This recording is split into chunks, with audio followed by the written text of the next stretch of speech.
Hello everyone and welcome to our new video of the Newton's law of motion। ये एक one shot होने वाला है इस चैप्टर के लिए और हम लोग इस नेक्स्ट 1 घंटे में पूरा का पूरा चैप्टर देखेंगे और इस चैप्टर के जितने भी न्यूमेरिकल्स और इम्पॉर्टेंट क्वेश्चंस हैं वो हम लोग ट्राई करने की कोशिश करेंगे।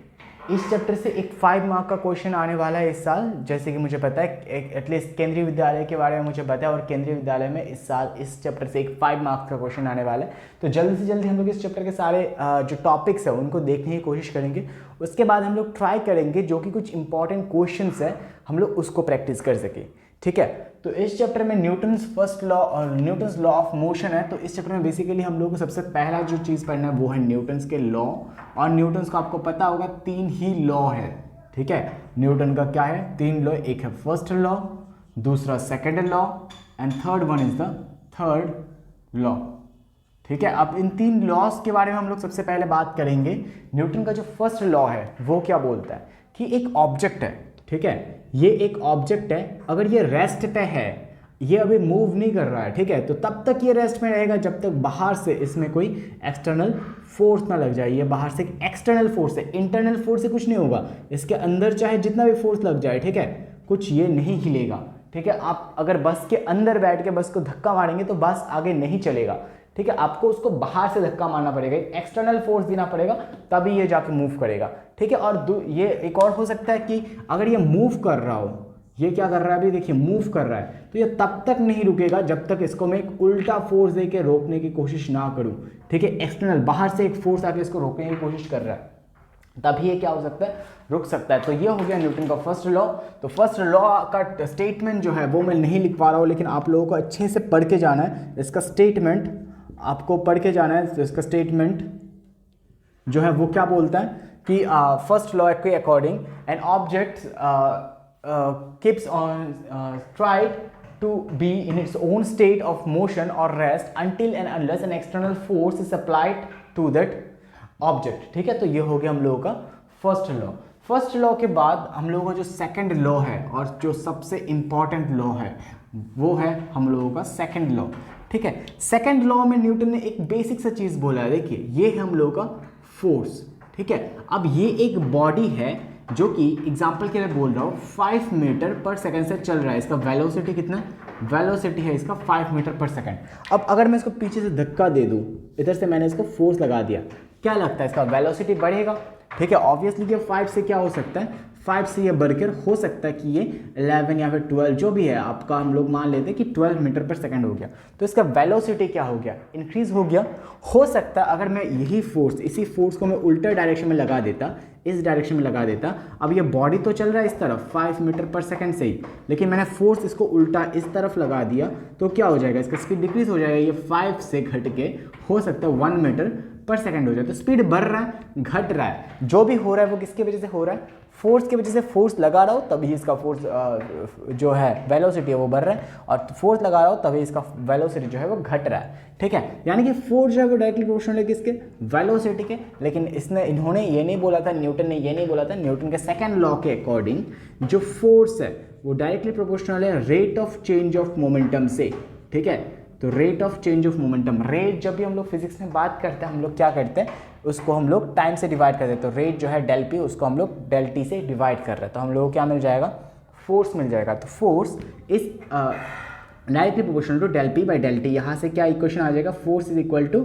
के, मतलब एक कांस्टेंट लगा दिया, इस प्रोपोर्शनल टू साइन को हटाने से del P divided by del T, ये हम लोगों का इक्वेशन आ जाएगा, ठीक है। अब अगर के का वैल्यू हम लोग 1 मान ले, लेट के इक्वल टू 1, तो एफ इक्वल टू क्या आ जाएगा, del P divided by del T, ठीक है। अब डेल पी, पी क्या है हम लोगों का, पी है हम लोगों का, P is equal to momentum, momentum यानी कि फोर्स जो है that is rate of change of, that is direct proportional to rate of change of momentum. Rate मतलब मोमेंटम को टाइम से डिवाइड करना है। अब मोमेंटम का फॉर्मूला क्या है, मास इंटू वेलोसिटी। अब मोमेंटम की जगह में हम लोग क्या लिख सकते हैं, mass into velocity, okay, divided by del T. तो फोर्स इज इक्वल टू, देखिए ये जो ऑब्जेक्ट है अगर मैं इसको फोर्स लगा दूं, क्या इसका मास चेंज हो जाएगा, मास चेंज नहीं होने वाला। अगर कुछ चेंज होगा तो वो क्या होगा, वेलोसिटी। यानी कि मास तो कांस्टेंट रहेगा और चेंज जो होगा वो कौन है, वेलोसिटी, ठीक है। और आपने पढ़ा होगा पहले मोशन इन स्ट्रेट लाइन में जो D V divided by del T D T होता है वो उसका वैल्यू क्या होता है, एक्सेलरेशन। तो यही से हम लोग को वो बहुत इंपॉर्टेंट जो आप अभी तक पढ़ते आ रहे होंगे F equal to M F, वो इक्वेशन यही से मिलता है न्यूटन सेकंड लॉ से, ठीक है। तो ये इक्वेशन आपको याद रखना है। और न्यूटन के सेकंड लॉ के अकॉर्डिंग मेन जो उसका स्टेटमेंट है वो ये था कि an object the momentum on an object is directly proportional to the applied force, यानी कि जितना rate of change of momentum जो है वो किसके ऊपर डिपेंड करेगा, फोर्स के ऊपर। फोर्स लगाने से उसका वेलोसिटी चेंज या फिर घट सकता है। और जो थर्ड लॉ है वो तो बेसिक सा लॉ है, वो आपको पता होगा। जो एक बॉडी पे, जैसे ये बॉडी है, ये एक वॉल है, इस वॉल पे आप क्या कर रहे हो, यहाँ से धक्का मार रहे हो। अगर आप धक्का मारोगे इस वॉल पे तो वो वॉल भी आपके इक्वली धक्का मारेगा। जैसे ये बॉक्स है, इस बॉक्स को मैं पुश कर रहा हूँ, ठीक है, तो ये बॉक्स भी मेरे को पुश करेगा। तो अगर ये बॉक्स का नाम ए है और मेरा नाम बी है तो force on A due to B, force on A due to B, ये है force on A due to B is also equal to force on B. B पे भी सेम फोर्स ही लगेगा ड्यू टू ए, लेकिन इसका जो फोर्स है देखिए वो कैसा है, ऑपोजिट है। इस फोर्स का ऑपोजिट है तो इसको हम लोग क्या लगा देंगे, नेगेटिव लगा देंगे। यानी कि every action has it opposite and equal reaction, यही आपने पढ़ा होगा थर्ड लॉ में, ठीक है। हर एक एक्शन का एक इक्वल रिएक्शन होता है, ठीक है। तो हर एक फोर्स का एक इक्वल ऑपोजिट फोर्स होता है। जैसे कि मान लीजिए हम लोग एक और एग्जांपल लेते हैं। ये एक बॉक्स रखा हुआ है यहाँ पे, इसका मास कितना है, 10 kg का, 10 kg का मास है इसका। तो इसमें फोर्स किस तरफ लग रहा हो, कोई बाहर से फोर्स नहीं लग रहा है, यानी कि इसके इनवर्ड अंदर की तरफ इससे इसके मास के वजह से नीचे एक फोर्स लग रहा होगा, वो कि क्या होगा, mg होगा। वो कितना है, 10 इंटू जी का वैल्यू भी हम लोग 10 मान लेते हैं, वो कितना हो जाएगा, 100 न्यूटन का फोर्स, जो कि नीचे की तरफ लग रहा होगा। तो अगर ये नीचे की तरफ लग रहा है, ठीक इसके ऑपोजिट डायरेक्शन में ऊपर की तरफ एक नॉर्मल या फिर रिएक्शन फोर्स लग रहा होगा, ठीक है। इसको हम लोग नॉर्मल बोल सकते हैं या फिर रिएक्शन फोर्स भी बोल सकते हो आप लोग, क्योंकि every action has it opposite and equal reaction. तो इस फोर्स का भी एक ऑपोजिट रिएक्शन फोर्स होगा जो कि कितना है, नॉर्मल या फिर ये, और इस केस में ये कितना होगा, 100 न्यूटन ही होगा, ठीक है। क्योंकि ये जितना नीचे लग रहा होगा उतना ऊपर भी लग रहा होगा, तो इसका जो वैल्यू है मैग्नीट्यूड है, ठीक है। अब साइन का वैल्यू हम लोग बाद में देख लेंगे, पॉजिटिव है नेगेटिव है, लेकिन जो ये है वो कितना होगा, 100 होगा। इसी वजह से ये जो चीज़ है वो स्टेबल है, यानी कि ये जो चीज़ है वो इक्विलिब्रियम पे, नहीं तो ये नीचे चीज़ नीचे चल जाता। मैं यहाँ पे खड़ा हूँ, मैं कंटिन्यूसली नीचे चले जाता अर्थ के, ठीक है, लेकिन मैं नहीं जा रहा हूँ। किस वजह से नहीं जा रहा हूँ, क्योंकि मेरे एक ऑपोजिट में जो नीचे मेरे को ग्रेविटी खींच रहा है, तो ठीक उसके ऑपोजिट में एक और फोर्स लग रहा है, ठीक है। तो ये हो गया आपका 3 लॉस, आपको ये 3 लॉस अच्छे से पढ़ना है। उसके बाद जो नेक्स्ट हम लोग का सिस्टम है वो है free body diagram. Free body diagram से भी बहुत सारे क्वेश्चन आ सकते हैं। फ्री बॉडी डायग्राम,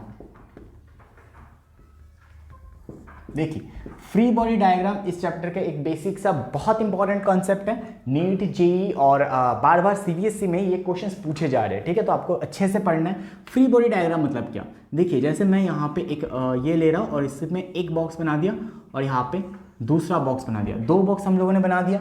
इस बॉक्स का मान लीजिए वेट कितना है, 5 kg, इसका वेट कितना है, 10 kg। 5 kg और 10 kg का हम लोगों ने 2 ब्लॉक ले लिया, ठीक है। अब इसमें यहाँ से एक फोर्स लग रहा है, कितने का, अब इसमें यहाँ से फोर्स लग रहा है 10 या फिर चलिए 15 न्यूटन का, 15 न्यूटन का फोर्स लग रहा है। तो इसके ये जो छोटा सा ब्लॉक है, ये 15 न्यूटन का फोर्स किस में लग रहा है, इसमें भी और इसमें भी, दोनों मिला के लग रहा है। तो इसमें अकेला कितना फोर्स लग रहा है वो हम लोग को पहले निकालना पड़ेगा। तो हम लोग इस ब्लॉक को ले लेते हैं। ये जो ब्लॉक है ये है 5 kg का, इसको मैंने अलग से बना दिया। अब इसमें इस तरफ क्या लग रहा है, 15 न्यूटन का फोर्स, ठीक है। अब अगर सोचिए कि 15 न्यूटन का फोर्स इसमें इस तरफ लग रहा है, तो ये जो बड़ा ब्लॉक है ये भी इसमें कुछ फोर्स लगाएगा, ठीक है। ये जो बड़ा ब्लॉक है, ये जो बिगर ब्लॉक है 10 kg का, ये भी उसमें कुछ फोर्स लगाएगा। ये किस तरफ फोर्स लगाएगा इसमें, अब ये छोटा ब्लॉक इसमें ऐसा फोर्स लगा रहा है और जो बड़ा ब्लॉक है इसका ऑपोजिट यहाँ पे एक फोर्स लगाएगा, और ये दोनों फोर्स क्या होंगे, इक्वल होंगे, ठीक है। क्योंकि इक्वल एंड ऑपोजिट रिएक्शन होता है थर्ड लॉ से।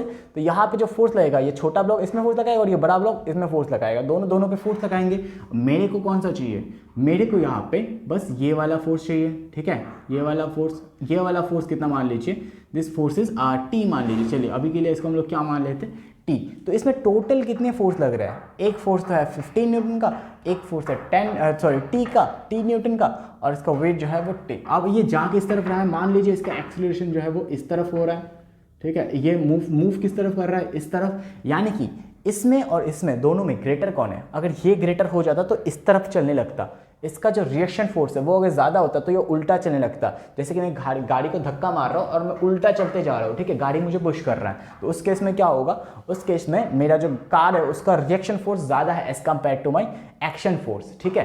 तो यहाँ पे अगर मेरा ये ज़्यादा है तो मेरा जो रिएक्शन बनेगा, देखिए रिएक्शन कैसे निकालना है, इसका एक्सेलरेशन कितना है a, हम लोग को पता है फोर्स इज इक्वल टू क्या होता है M A, force is equal to M A, अभी हम लोगों ने देखा। तो इसमें जो टोटल फोर्स लग रहा है वो कितना लग रहा है, इसमें इधर से एक फोर्स लग रहा है 15 न्यूटन का, इधर से एक फोर्स लग रहा है टेंशन, और ऊपर इसमें क्या है एक्सेलरेशन है, ठीक है। तो फोर्स जो है वो क्या होगा 15 न्यूटन माइनस ये जो इसका फोर्स है tension is equal to M A, ठीक है। अब टेंशन यहाँ पे हम लोग नहीं लेंगे, हम लोग को नहीं पता, चलिए हम लोग क्या ले लेंगे, इसका एम जी ले लेंगे, T minus M G is equal to M A, या फिर चलिए इसको आप टेंशन भी ले सकते हैं। तो यहाँ से जो टेंशन है, टेंशन इक्वल टू क्या आ जाएगा, M A sorry 15 minus M A. एक अच्छा सा क्वेश्चन से मैं ये आपको अच्छे से समझा दूंगा, लेकिन फ्री बॉडी डायग्राम में ये आप छोड़ दीजिए, ये क्वेश्चन आपको नहीं करना है। जो आपको मेन करना है वो क्या है देख लीजिए, मैं आपको बोल देता हूँ। ये बस एक एग्जाम्पल था और कुछ नहीं। जैसे कि मान लीजिए एक ऐसा एक क्वेश्चन है कुछ इस तरीके का, एक ब्लॉक है m1 मास का, दूसरा ब्लॉक है m2 मास का, और तीसरा ब्लॉक है m3। ये 3 ब्लॉक है आपके पास, और इन 3 ब्लॉक में जो फोर्स लग रहा है, यहाँ पे जो फोर्स लग रहा है वो कितना फोर्स है, F फोर्स, ठीक है।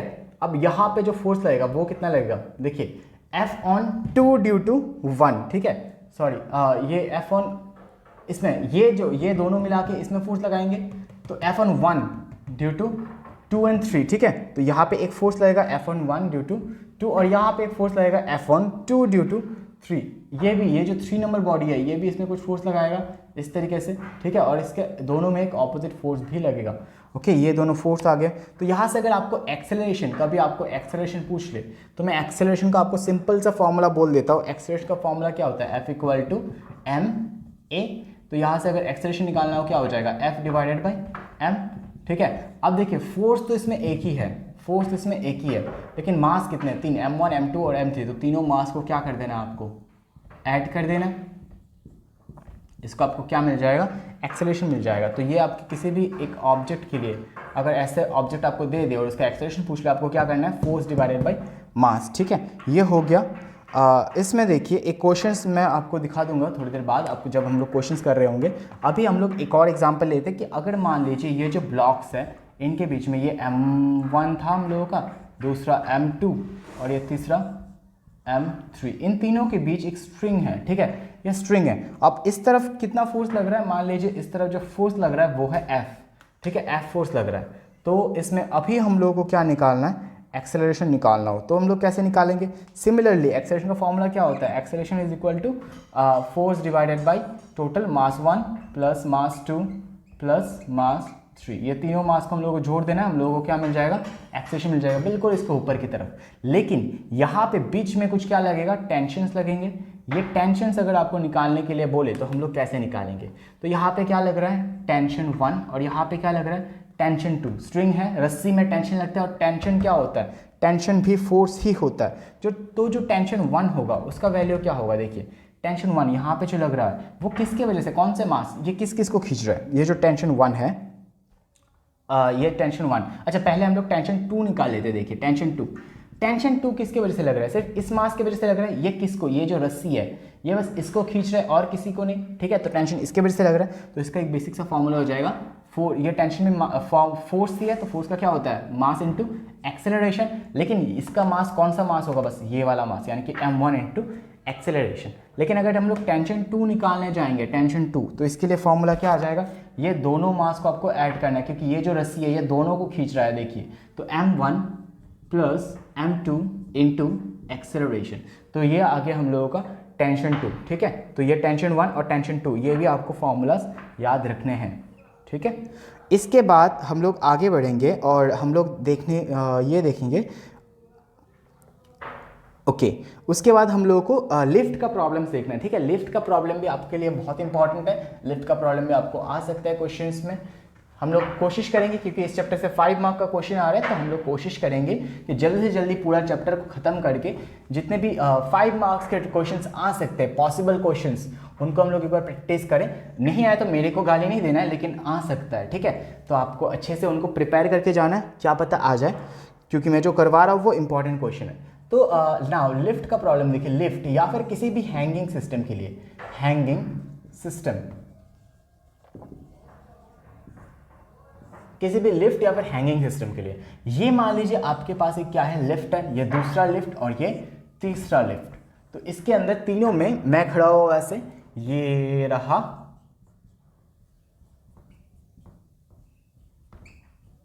ये आगे हम लोग, ठीक है। अभी देखिए ये जो लिफ्ट है वो कहाँ जा रहा है, ऊपर की तरफ, ये जो लिफ्ट है वो कहाँ जा रहा है, नीचे की तरफ, और ये जो लिफ्ट है वो है क्या, स्टेबल, ये स्टेबल है, ठीक है। ये जो लिफ्ट है वो स्टेबल है, तो ये ए एक्सेलरेशन से ऊपर जा रहा है, ये स्टेबल है, और ये जो लिफ्ट है वो कैसा है, वो भी नीचे जा रहा है, ठीक है। ये तीनों लिफ्ट जो आपको देखना है। अगर देखिए, अगर ये लिफ्ट ऊपर जा रहा होगा तो मेरे को नीचे यहाँ पे एक फोर्स लग रहा होगा, जो कि क्या है, मेरा खुद का वेट का, मेरा मास कितना है, एम मास है, मेरा मास कितना है, एम मास, ये भी मैं एम मास का हूँ और मैं भी एम मास का हूँ, ठीक है। तो यहाँ पे नीचे जो फोर्स लगेगा वो क्या है, ग्रेविटेशन की वजह से एम जी, इसमें भी लगेगा ग्रेविटेशन की वजह से एम जी, और इसमें भी लगेगा ग्रेविटेशन की वजह से एम जी। तीनों में एक फोर्स लग रहा है जो कि कितना है, एम जी। और ऊपर जो एक फोर्स लगा वो कौन सा है, नॉर्मल, ऊपर नॉर्मल, नॉर्मल और नॉर्मल। थोड़ी देर पहले बोला था, जब भी कोई एक चीज़ ऐसे ग्राउंड में रखा हुआ होता है, उसके mg के ठीक ऑपोजिट में एक फोर्स लगता है जिसको हम लोग क्या बोलते हैं, नॉर्मल फोर्स। तो नीचे mg लग रहा है तो ऊपर क्या लगेगा, नॉर्मल लगेगा, तो ऊपर नॉर्मल फोर्स लग रहा है, ओके। नाउ इस कंडीशन में जब ये केस स्टेबल है, ठीक है, उस कंडीशन में हम लोगों का जो नॉर्मल है वो कितना आएगा, नॉर्मल जो है क्या पूरी तरीके से नॉर्मल mg के ऊपर डिपेंडेंट है, तो नॉर्मल जो है वो किसके इक्वल होगा, mg, क्योंकि ये मूव नहीं कर रहा है, ठीक है। सोचिए अब जितना फोर्स नीचे लग रहा है उतना ही, बिल्कुल उतना ही फोर्स क्या लगेगा, ऊपर लगेगा, तो ये जो होगा वो किसके इक्वल होगा, नॉर्मल के इक्वल होगा। सेकंड कंडीशन में आपका क्या दिया हुआ है, नॉर्मल, ठीक है। नॉर्मल जो हो रहा है ऊपर, एक्सेलरेशन भी क्या हो रहा है, ऊपर, तो इस केस में क्या होगा, नॉर्मल जो होगा कौन ज़्यादा है, ऊपर जा रहा है, ठीक है। ये फोर्स इसको नीचे खींच रहा है और नॉर्मल वाला फोर्स उसको ऊपर खींच रहा है, तो इन दोनों में से ज़्यादा कौन है, नॉर्मल ज़्यादा है, normal minus M G is equal to M A. Actually ये उसी इक्वेशन से आया, force is equal to M A, force equal to M A हम लोग को पता है। यहाँ पे नेट फोर्स क्या है, एक फोर्स उसको ऊपर जा रहा है, एक फोर्स नीचे जा रहा है, दोनों में से ज़्यादा कौन है, नीचे वाला फोर्स, सॉरी ऊपर वाला फोर्स, क्योंकि ऊपर जा रहा है तो ऊपर वाला फोर्स माइनस नीचे वाला फोर्स। हमेशा हम लोगों को जब नेट फोर्स निकालना होगा तो ऊपर वाले जो ग्रेटर होगा उसमें स्मॉलर वाले को माइनस करना, और ग्रेटर वाला कैसे निकालेंगे, जिस तरफ वो जा रहा होगा वही फोर्स क्या है, ग्रेटर है, ठीक है। तो ये ऊपर जा रहा होगा तो ये फोर्स जो है वो ग्रेटर होगा, तो n minus M G is equal to M है, तो यहाँ से n इज इक्वल टू क्या आ जाएगा, एम ए प्लस एम जी, दोनों में से m कॉमन ले लो, a प्लस जी आ जाएगा, तो normal is equal to M A plus g. ये हम लोग किसके लिए फॉर्मूला आ गया, when the lift is moving upwards, ठीक है। और तीसरा कंडीशन ये आ गया जिसमें हम लोग का लिफ्ट नीचे जा रहा है। अब n और mg इसमें से कौन ग्रेटर है, नीचे जा रहा है, तो mg हम लोग का जो है वो ग्रेटर होगा, mg माइनस n कम है इज इक्वल टू क्या होगा, ma। तो यहाँ से जो हम लोग का n का फॉर्मूला आएगा, n is equal to mg minus ma, तो यहाँ से m को कॉमन ले लो, तो जो फॉर्मूला आएगा g minus a, normal is equal to mg minus a। ये आपको याद रखना है, ठीक है। इससे एक क्वेश्चन आ सकता है, ये जो 5 मार्क का क्वेश्चन है उसमें एक क्वेश्चन ये भी आ सकता है, और आपका एक 2 मार्क का क्वेश्चन भी है, छोटा सा, एक 2 मार्क का, इस चैप्टर से एक 2 मार्क का क्वेश्चन, एक 5 मार्क का क्वेश्चन, और एक शायद 1 मार्क का क्वेश्चन आ रहा है। तो 2 मार्क्स के क्वेश्चन के लिए ये वाला पार्ट इंपॉर्टेंट है, और 5 मार्क्स में भी अगर पार्ट में क्वेश्चन आ गए तो इस वाले फॉर्मूला से क्वेश्चन आ सकते हैं, ओके। तो हम लोग देखेंगे बाद में कुछ क्वेश्चंस, पहले तो हम लोग पूरा इसको करने की कोशिश करेंगे, उसके बाद हम लोग को जो देखना है, मैं बस इंपॉर्टेंट टॉपिक्स देख रहा हूँ, आप प्लीज़ समझिए बात को, क्योंकि हम लोग को जल्द से जल्द ये चैप्टर कंप्लीट करना है। नेक्स्ट हम लोग को देखना है पुलिस सिस्टम, तो ये मैं मिटा देता हूँ।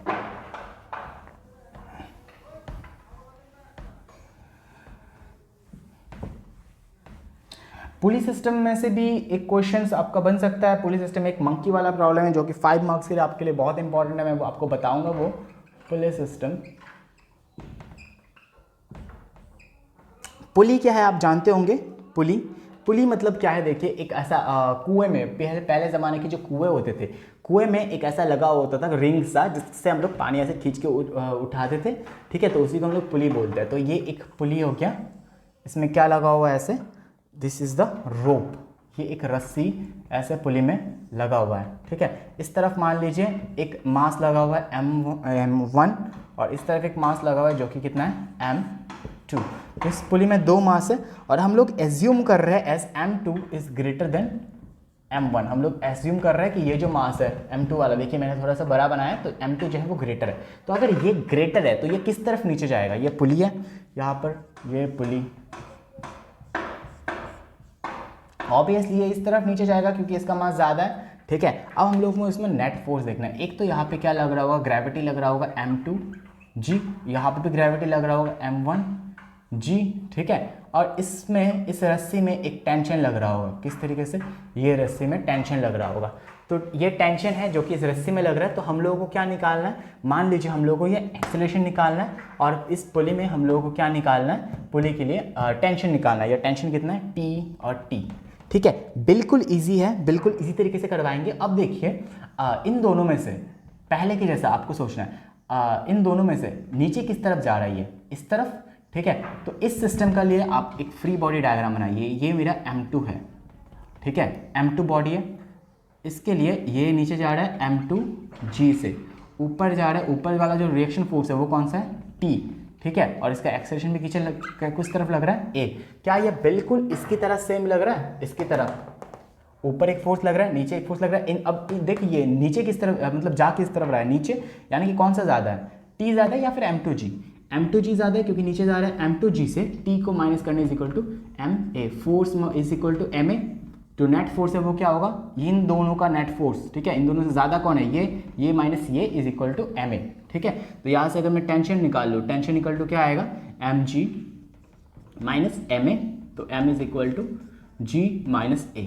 देखिए बिल्कुल वही फॉर्मूला है जो यहाँ पे आया, ठीक है। तो इसमें बस नॉर्मल था, ठीक है, इसमें बस टेंशन आ गया, ठीक है। तो कोई डिफरेंस नहीं है, बाकी पूरा सेम टू सेम है। अब सिर्फ इस सिस्टम से नहीं, हम लोग चाहे तो इससे भी निकाल सकते हैं। देखिए अगर हम लोग M1 को कंसिडर करते तो कैसा आता, ये मेरा M1 है, ठीक है। M1 के लिए नीचे लग रहा होगा हम लोगों का M1G, ऊपर लग रहा होगा T, ठीक है।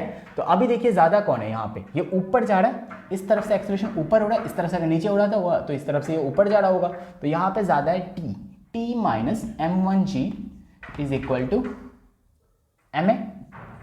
M1 है, मतलब ये एक्सेलरेशन अगर A है तो ये क्या होगा M1A। इसको भी आप लोग M2 दे दीजिए, मैंने इसको M2 नहीं दिया था, इसको M2 सारे को M2 बना दीजिए।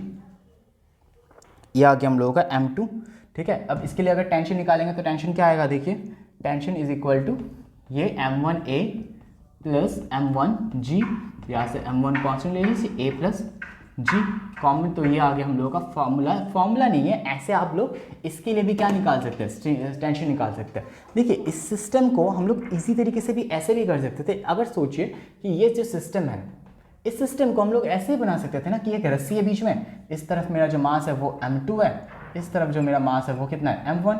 थोड़ी ही देर पहले हम लोगों ने देखा था कि इस तरफ जो टोटल फोर्स लग रहा है वो क्या है MG, मतलब M2G।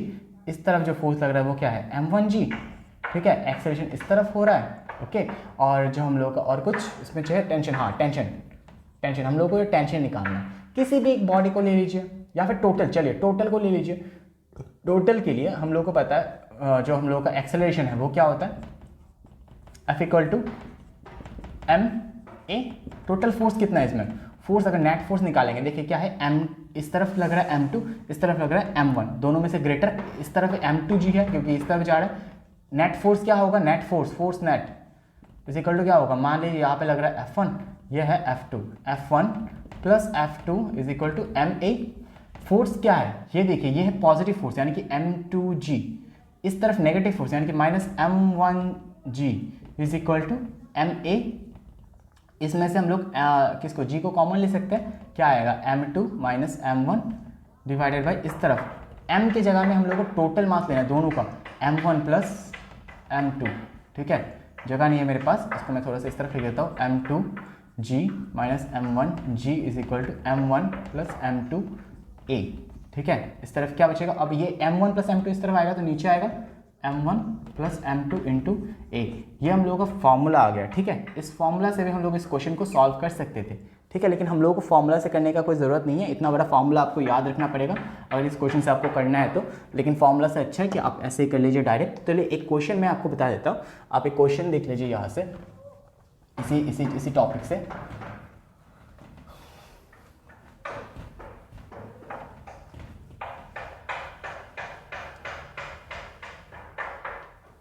ये मान लीजिए आपके पास एक पुली है, यहाँ से ये पुली हो गया, इसका मास कितना है, इसका मास है चलिए 5 kg, और इसका चलिए 5 नहीं, इसका 15 ले लीजिए, इजी हो जाएगा आपके लिए।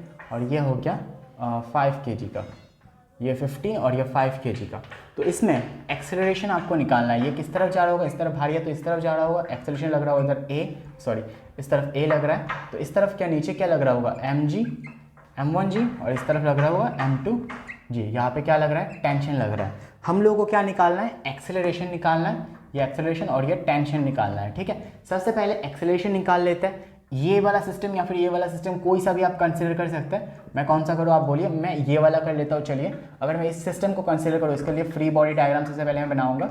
इसमें कितना है, 15 kg का है, तो नीचे जो लगेगा वो कितना लगेगा, m1g, यानी कि 15 into 10 is equal to 150, 150 newton इस तरफ नीचे लग रहा होगा, ठीक है। और ऊपर ठीक ऑपोजिट डायरेक्शन में क्या लग रहा है, टेंशन लग रहा है। अब देखिए ये ऑब्जेक्ट आ रहा है नीचे ए एक्सेलरेशन से, तो टी और mg में से ज़्यादा कौन है, नीचे वाला फोर्स ज़्यादा है, तो m1g minus T is equal to क्या होना चाहिए, ma होना चाहिए, ठीक है, m1a होना चाहिए। तो टेंशन इक्वल टू यहाँ से क्या आ जाएगा, टेंशन इक्वल टू टेंशन, अच्छा ठीक है, मैं ऐसे भी कर, अच्छा दोनों तरीके से कर देता हूँ मैं। टेंशन इज इक्वल टू क्या आएगा, m1g माइनस m1a, तो tension is equal to m1g minus a।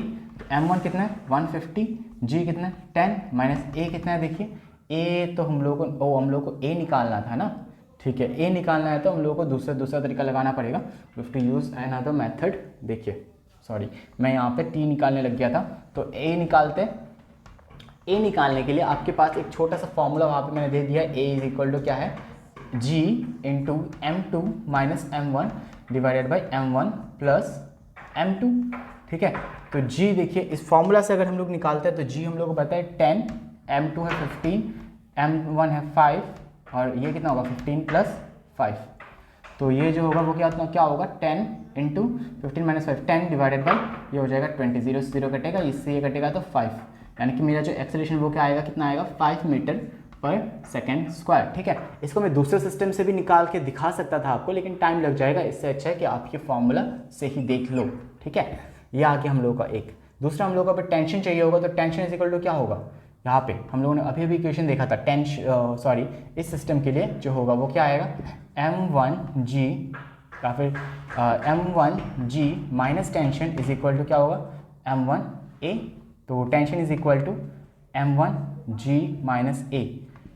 m1 तो हम लोगों को पता है 50, g कितना है 10 माइनस 5, तो 15 इंटू 5 इज इक्वल टू कितना होगा 75 न्यूटन, ठीक है। तो टेंशन जो है वो कितना आ जाएगा 75 न्यूटन। तो ऐसे टाइप के क्वेश्चन आपके 2 मार्क्स के लिए आ सकते हैं, या फिर 5 मार्क्स के लिए इसी क्वेश्चन को थोड़ा घुमा फिरा के हो सकता है, यहाँ पे मंकी लटका देंगे या फिर किसी आदमी को लटका देंगे, ये सब करके आपके ये 5 मार्क्स में भी 2-2 पार्ट में क्वेश्चन आ सकते हैं। एक छोटा सा पार्ट 1 मार्क का या फिर 2 मार्क का आ सकता है, और ये 3 मार्क्स के लिए पूछे जा सकता है, ठीक है। अब ये तो हो गया 2 सिस्टम वाला पुली, ठीक है। अगर इसमें मैं 3 सिस्टम या फिर 3 पुली लगा दूँ, जैसे इसी डायग्राम में देखिए, मैं ये मिटा देता हूँ,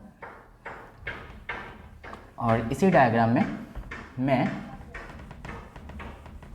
एक और पुली लगा रहा हूँ, एक और मास लगा रहा हूँ, ठीक है। ये मेरा m2 हो गया। अब यहाँ पे मैं क्या कर रहा हूँ, एक और मास को यानी कि तीसरे मास को भी लटका रहा हूँ। ये मेरा तीसरा मास भी आ गया, ये मेरा कितना है m3।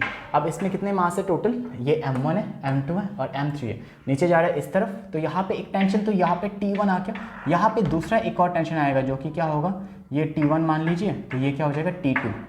यहाँ पे एक और टेंशन आ गया जो कि है T2। अगर आपको अभी बोल दे कि T2 का वैल्यू निकाले तो इजीली निकाल सकते हैं। देखिए ये जो T2 है, ठीक है, इसमें यहाँ पे जो फोर्स लग रहा है स्ट्रिंग में, वो किसके वजह से लग रहा है, ये बस नीचे वाले मास के लिए, क्योंकि इस यहाँ पे जो स्ट्रिंग है उसमें इन दोनों की वजह से मास है। ये जो रस्सी है यहाँ से अगर मैं काट दूँ तो दोनों गिर जाएगा, यानी कि ये जो रस्सी है वो दोनों को उठा रहा है, जबकि ये वाले रस्सी को अगर मैं काट दूँ तो सिर्फ ये गिर जाएगा, यानी कि ये वाला जो स्ट्रिंग है वो सिर्फ इस m3 मास को उठा रहा है, ठीक है। तो इस m3 मास का वेट कितना है, इस m3 मास का वेट है m3g ठीक है, नीचे वेट लग रहा होगा m3g, यानी कि जो मेरा t2 है वो डायरेक्टली किसकी इक्वल, हाँ इसमें एक एक्सेलरेशन भी है, ठीक है, एक्सेलरेशन भी है, तो एक्सेलरेशन को हम लोग नेग्लेक्ट नहीं कर सकते।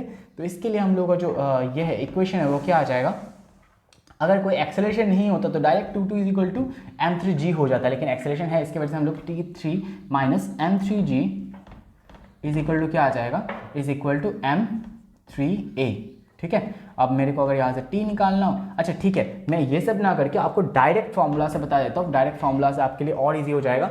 देखिए इस एक्सेलरेशन का फॉर्मूला क्या था, एक्सेलरेशन का जो फॉर्मूला था वो था आपका g into m2 minus m1। m2 कौन था यहाँ पे, ग्रेटर मास, ये जो ग्रेटर मास है जिस तरफ जा रहा था उसका मास, लेकिन यहाँ पे इस तरफ जा रहा है और इस तरफ सिर्फ एक मास नहीं दो मास है, एक m2 है एक m3 है, यानी कि g plus m2 plus m3 minus कौन सा करना है, जो ऑपोजिट डायरेक्शन में जिस तरफ से उल्टा एक्सेलरेशन जिस तरफ ऊपर हो रहा है, ठीक है, माइनस कौन से लगा देंगे m1 डिवाइडेड बाय टोटल मास, यानी कि m1 plus m2 plus m3।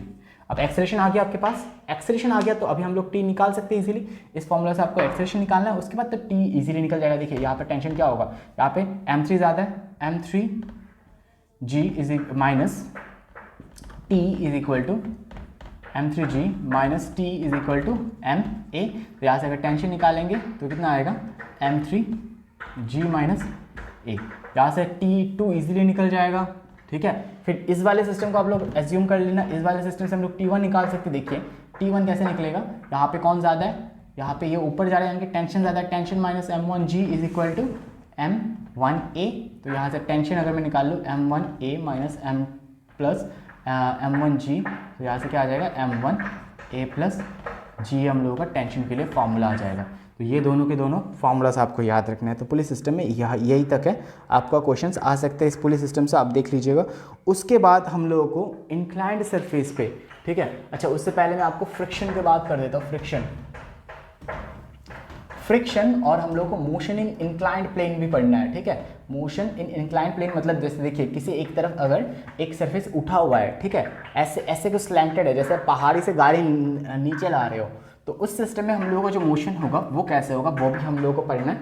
तो यहाँ पे देखिए मैं एक क्या ले रहा हूँ, एक इंक्लाइंड सरफेस ले रहा हूँ, और ये हो गया हम लोगों का इंक्लाइंड सरफेस, ठीक है। इंक्लाइंड सरफेस में हम लोगों का इंक्लाइंड सरफेस के साथ में एक प्लेन सरफेस बना रहा हूँ, ये प्लेन सरफेस है, ठीक है। तो प्लेन सरफेस में हम लोगों का वेट किस तरफ लगता है, ये मान लीजिए m है, तो इसका जो वेट है वो नीचे लग रहा होगा mg नीचे की तरफ, और उसके ठीक ऊपर की तरफ क्या लगता है, नॉर्मल हमेशा सरफेस के, ये जो ऑब्जेक्ट है उसके सरफेस के परपेंडिकुलर लगता है, ठीक है। यानी कि मेरा जो नॉर्मल है अभी कहाँ पे लग रहा होगा, बिल्कुल ऐसे सीधा ऊपर की तरफ, जबकि ऐसे में थोड़ा सा अगर बैंड हो जाओ, देखिए अब मेरा जो नॉर्मल है हो सकता है कि यहाँ से ऐसे लगे, ठीक है, मेरे सरफेस के, ठीक है।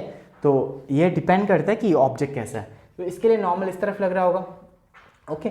अब देखिए अगर यहाँ पे कोई ऑब्जेक्ट है, ऐसे यहाँ पे ये एक ऑब्जेक्ट मैंने यहाँ पे डाल दिया ऐसे, इस ऑब्जेक्ट के लिए मेरा जो mg है वो किस तरफ लगेगा, इस तरफ नीचे, ये मेरा क्या आ गया mg, इसका मास m है, ठीक है। और नॉर्मल जो है, नॉर्मल लगेगा इसका ठीक ऊपर की तरफ ऐसे perpendicular to the plane of surface, ठीक है, इसका ऐसे नॉर्मल लगेगा। अब ये वाला जो एंगल है वो है एंगल ऑफ इंक्लाइनेशन, वो कितना है, थीटा, इसको हम लोगों ने थीटा ले लिया। तो यहाँ से एक एंगल बनेगा, देखिए यहाँ से एक एंगल बनेगा, ये भी क्या बनेगा, थीटा, और हाँ, और यहाँ से इसका ये जो वेक्टर है mg, इसका हम लोग इसका दो कंपोनेंट बना लेंगे।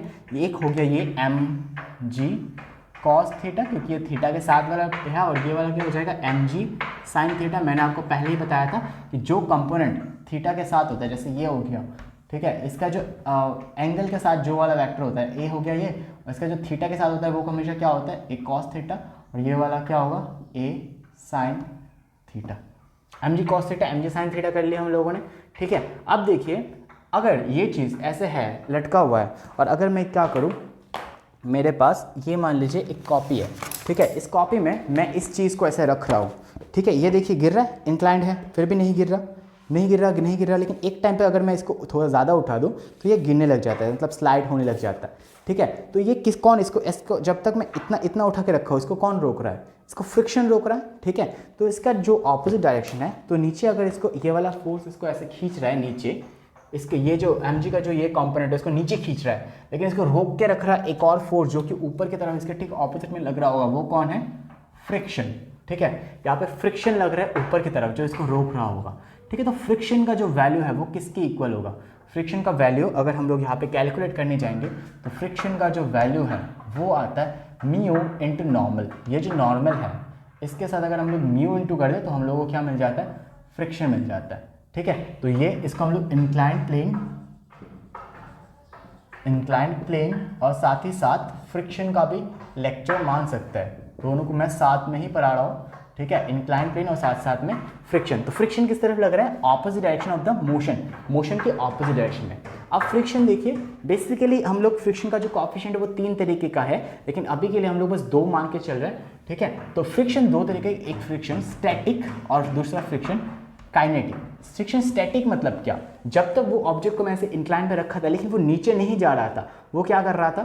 एक ही लोकेशन पे मतलब अटका हुआ था। ठीक है, जब तक वो मूव नहीं कर रहा था। जैसे ये देखिए, अभी इसको मैं अगर उठा के यहाँ पे रखूँ तो ये मूव नहीं कर रहा है, एक टाइम तक ये मूव नहीं कर रहा है। ठीक है, ये मूव नहीं कर रहा है, लेकिन इससे आगे जैसे मैं उठाऊंगा थोड़ा सा ये मूव करने लग गया, यानी कि इसमें कौन सा फ्रिक्शन लग रहा है? Kinetic friction.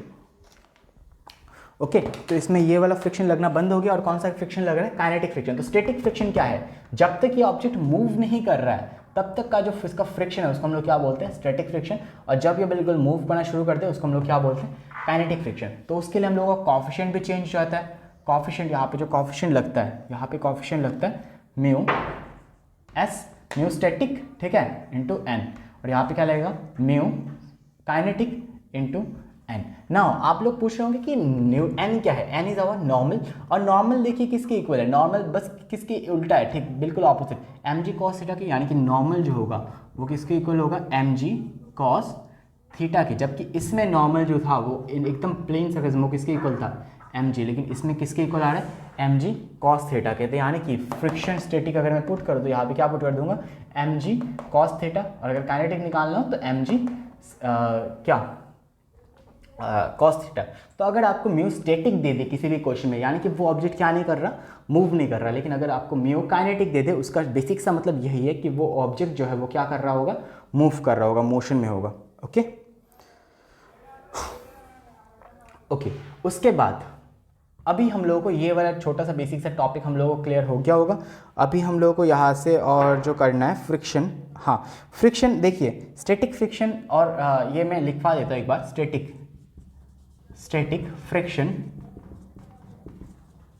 स्टैटिक फ्रिक्शन जो है वो क्या कर सकता है? अपने आप को एडजस्ट कर सकता है, अपने आप को एडजस्ट कर सकता है। एडजस्ट यानी कि स्टैटिक फ्रिक्शन का वैल्यू उतना ही होगा जितना यहाँ पे एम जी साइन थीटा लगेगा। ठीक है, अगर मान लीजिए अभी जो फोर्स है एम जी साइन थीटा है, एग्जाम के लिए बस ले रहा हूँ मैं। ठीक है, example, M G sine theta का जो वैल्यू है वो कितना है? वो है हम लोगों का फॉर एग्जाम्पल 20 न्यूटन। ठीक है, ये है 20 न्यूटन। तो और मान लीजिए ये जो हम लोग का स्टैटिक फ्रिक्शन का वैल्यू है, वो स्टैटिक फ्रिक्शन वो उसका वैल्यू है मान लीजिए 50 न्यूटन। यानी कि ये 50 न्यूटन तक तो क्या कर सकता है? रोक के रख सकता है। अगर नीचे 50 न्यूटन भी लग गया तब ये अपने आप को क्या कर सकता है? रोक के रख सकते हैं, लेकिन उससे आगे ये नहीं रोक पाएगा। ठीक है, 50 न्यूटन तक ये रोक लेगा, उसके आगे ये बिल्कुल रोक नहीं पाएगा। यानी कि यहाँ पे अभी देखिए एम जी इस तरफ नीचे कितना फोर्स लग रहा है? 20। तो अभी देखिए फ्रिक्शन भी कितना लगेगा? फ्रिक्शन 50 नहीं लगेगा, फ्रिक्शन भी कितना लगेगा? 20 ही लगेगा। ठीक है, यानी कि फ्रिक्शन जो है वो किसके इक्वल है? इसके बिल्कुल ऑपोजिट में जो फोर्स लग रहा होगा उसके इक्वल रहेगा स्टैटिक। लेकिन ठीक है, लेकिन अगर ये बढ़ते बढ़ते फ्रिक्शन मान लीजिए 50 में पहुंच गया, ठीक है, तो स्टैटिक फ्रिक्शन भी कितना होगा? इस तरह फोर्स जो अगर 50 लग रहा है तो स्टैटिक फ्रिक्शन भी कितना होगा? 50 न्यूटन का। लेकिन उससे अगर ये थोड़ा सा भी एक भी बढ़ गया, इसका वैल्यू 50 से ये 51 भी बढ़ गया, तो ये फ्रिक्शन जो है उसका वैल्यू अचानक से डिक्रीज हो जाएगा और इसका वैल्यू किस में आ जाएगा? काइनेटिक में, जिसका वैल्यू स्टेबल नहीं होता। इसका कुछ भी वैल्यू हो सकता है, जितना ज़्यादा फोर्स लगाओगे ये उतना कम लगेगा। ठीक है, फ्रिक्शन। ओके, फ्रिक्शन तो ये हो गया बेसिक सा क्लियर, आपका हो गया होगा। जितना आपको चाहिए मैंने उतना करवा दिया फ्रिक्शन। उसके बाद आपको जो चाहिए, हाँ, यहाँ से एक और चीज़ हम लोगों को पढ़ना है, वो है बैंडिंग ऑफ रोड या फिर कर्विंग ऑफ रोड। ठीक है, बैंडिंग ऑफ रोड, जो कि आपका 5 मार्क के लिए एक बहुत इंपॉर्टेंट क्वेश्चन हो सकता है। ठीक है, 2-3 सालों से ये नहीं पूछा गया है, तो हो सकता है कि इस साल आपके एग्जाम में ये पूछ ले। ठीक है, क्योंकि 2 साल बीच में कोरोना था तो शायद ये सिलेबस से बाहर था, लेकिन अभी ये फिर सिलेबस में आ गया है, तो ये बहुत इंपॉर्टेंट क्वेश्चन हो सकता है आपका 5 मार्क्स के लिए। तो इसमें एक छोटा सा डिराइवेशन, छोटा सा नहीं, अच्छा खासा डिराइवेशन है जो आपको पढ़ना है और ध्यान में रखना है। देखिए,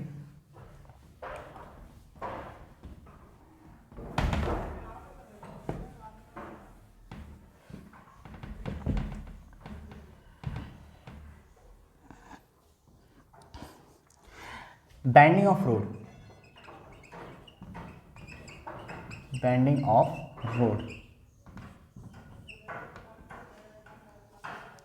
बेंडिंग ऑफ रोड में आपने कई बार देखा होगा कि रोड जो होता है, जब आप पहाड़ों में जाते हो, एक तरफ से रोड उठा हुआ होता है और दूसरी तरफ से रोड झुका हुआ होता है थोड़ा सा। तो वो क्यों होता है? एक तरह से थोड़ा सा स्लैंटेड क्यों होता है रोड? ठीक है, उसके पीछे कुछ रीज़न तो होगा।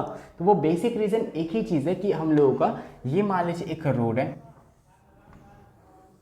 ये है क्या है, हम लोगों के पास एक रोड, एक तरफ से क्या हुआ है, ज़्यादा उठा दिया मैंने, इतना भी नहीं उठाना है, ये एक तरफ से उठा हुआ है ऐसे रोड। ठीक है, अब ये एक तरफ से उठा हुआ है, अब क्यों उठा हुआ है वही हम लोगों को देखना है। यहाँ पे मान लीजिए एक कार है जो कि इस तरफ ऐसे आ रहा है। ठीक है, ये पहिया मैं उतना अच्छा तो ड्रॉ नहीं कर सकता, ये आगे आ रहा है। ठीक है, इस तरफ ऐसे घूम के ऐसे आ रहा है। ठीक है, ये कार। अब इस कार में देखिए, इस कार में एक नीचे एक फोर्स लग रहा होगा जो कि क्या होगा, इसका mg। ठीक है, इसमें एक फ्रिक्शन लग रहा होगा। ठीक है, फ्रिक्शन छोड़िए, पहले हम लोग नॉर्मल देख लेते हैं। इसमें एक और नॉर्मल लग रहा होगा इस तरफ ऊपर। ठीक है, एक और इसमें जो लग रहा होगा वो क्या है, फ्रिक्शन, फ्रिक्शन इस तरफ। ठीक है, अब फ्रिक्शन इसको इस तरफ लग रहा है और इसमें 3 ये बेसिक फोर्स लग रहा है, mg नीचे, इस तरफ फ्रिक्शन और इस तरफ नॉर्मल। अब अगर ये बहुत जोर से आएगा तो क्या हो जाएगा, ये उड़ के ऐसे गिर जाएगा और उसे गिरने से बचाने के लिए ये बाहर एक फोर्स लगेगा, सेंट्रीपिटल फोर्स की वजह से ये बाहर गिर जाएगा और उसी फोर्स को हम लोगों को क्या करना है, डिक्रीज करना है, जिसकी वजह से हम लोग रोड को क्या कर देते हैं, ऐसे बैंड या फिर कर्व बना देते हैं ताकि ये उछल के बाहर ना गिरे। ठीक है, तो अब इसी चीज़ को मैं यहाँ पे देखिए ऐसे बना देता हूँ।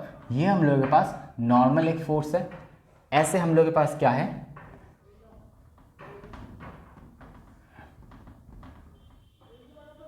सॉरी देखिए, ये है mg, ऐसे कुछ हम लोगों का नॉर्मल है और इस तरफ हम लोगों का क्या है, फ्रिक्शन।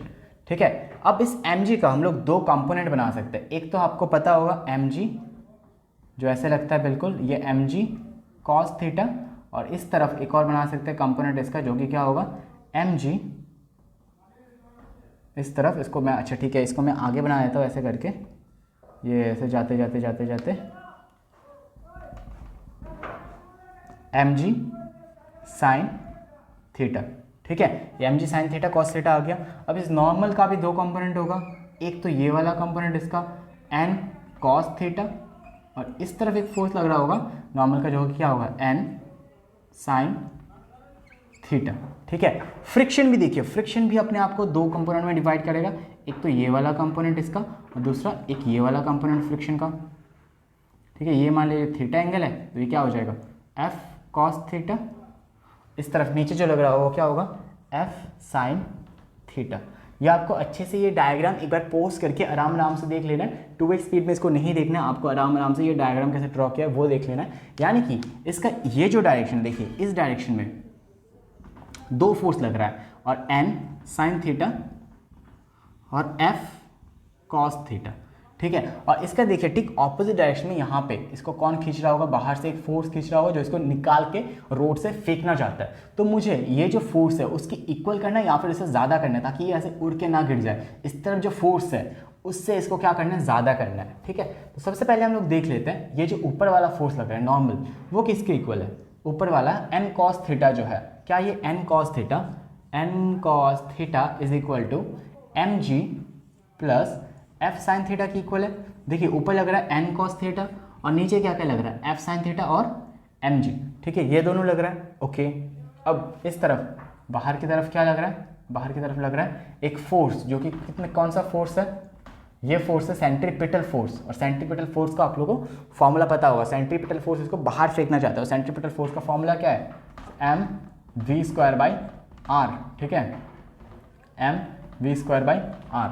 ठीक है, तो यहाँ पे देखिए इस तरफ n cos थीटा जो ऊपर वाला फोर्स है, ये एक फोर्स आ गया n cos theta is equal to ये। ठीक है। अब इसको मैं यहाँ पे एक और दूसरा फोर्स, अच्छा इसमें से अगर हम लोग इस फोर्स को इस तरफ लेके आ जाए, फ्रिक्शन को, n cos theta minus f sin theta is equal to mg। और देखिए यहाँ पे फ्रिक्शन का वैल्यू क्या है, फ्रिक्शन हम लोगों को पहले से पता है, फ्रिक्शन इज इक्वल टू जो होता है friction f is equal to mu into N, आपको पता है friction is equal to mu into N, ठीक है। और इसको हम लोग यहाँ पे फ्रिक्शन की जगह में पुट कर देंगे n cos theta is equal to minus f के जगह में mu n sin theta is equal to mg। और दोनों में से हम लोग n को कॉमन ले सकते हैं, क्या आ जाएगा cos theta minus mu sin theta is equal to mg। ये हम लोगों का इक्वेशन नंबर क्या आ गया, 1 आ गया।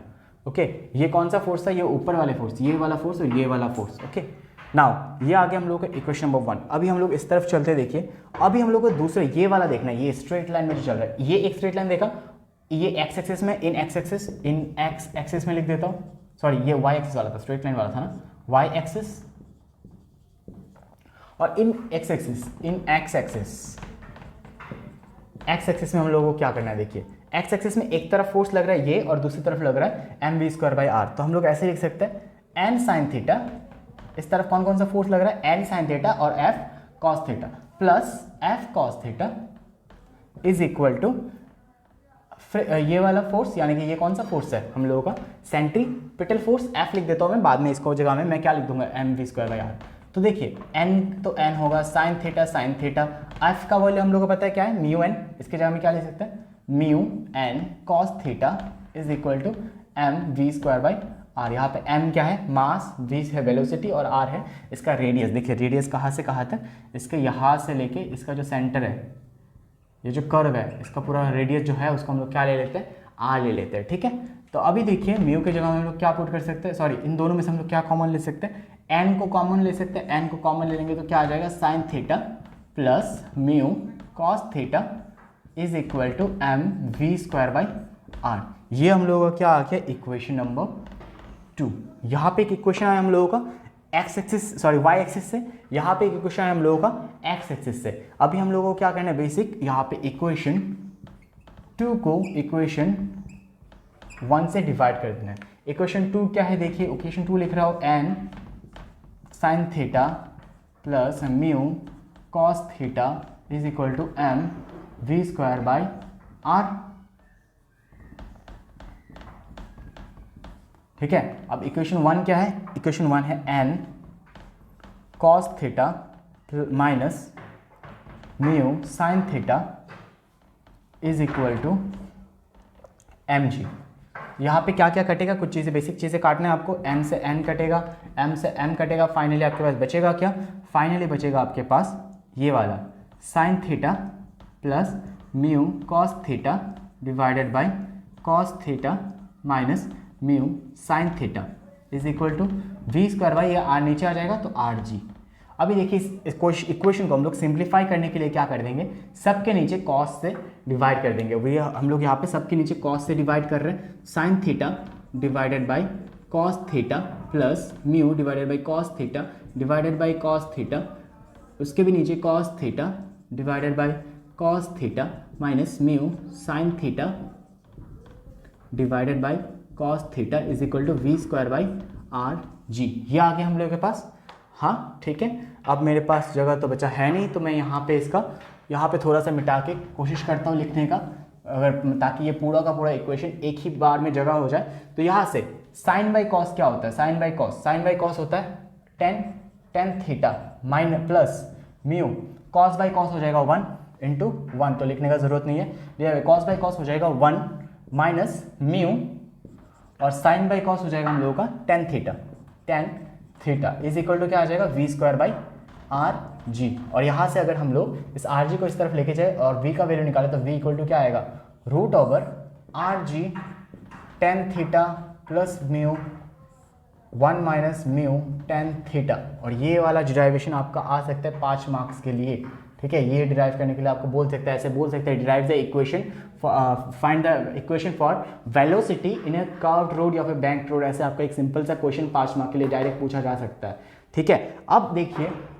अब इस इक्वेशन से हम लोग क्या कर सकते हैं, इस म्यू का वैल्यू अगर मान लीजिए कोई फ्रिक्शन ही नहीं है, ठीक है, ये जो रोड है इस रोड में कोई फ्रिक्शन नहीं है, ऐसा रोड है ताकि ये एकदम किससे ग्लास से बना हुआ है रोड, ठीक है, तो उस टाइम पे हम लोग का फ्रिक्शन को हम लोग क्या मान लेंगे, अगर जीरो मान लेंगे, फ्रिक्शन को हम लोग को जीरो मान लेंगे, तो वेलोसिटी का अगर जो फॉर्मूला आएगा, वेलोसिटी का फॉर्मूला वो क्या आ जाएगा, वो आ जाएगा हम लोगों का ये ज़ीरो और ये भी पूरा का पूरा ज़ीरो, यानी कि root over R G tan theta, ठीक है, आर जी टेन थीटा, तो ये रूट ओवर इस तरफ आएगा तो वी स्क्वायर आ जाएगा, ये रूट इस तरफ आएगा तो divided by R G is equal to tan theta.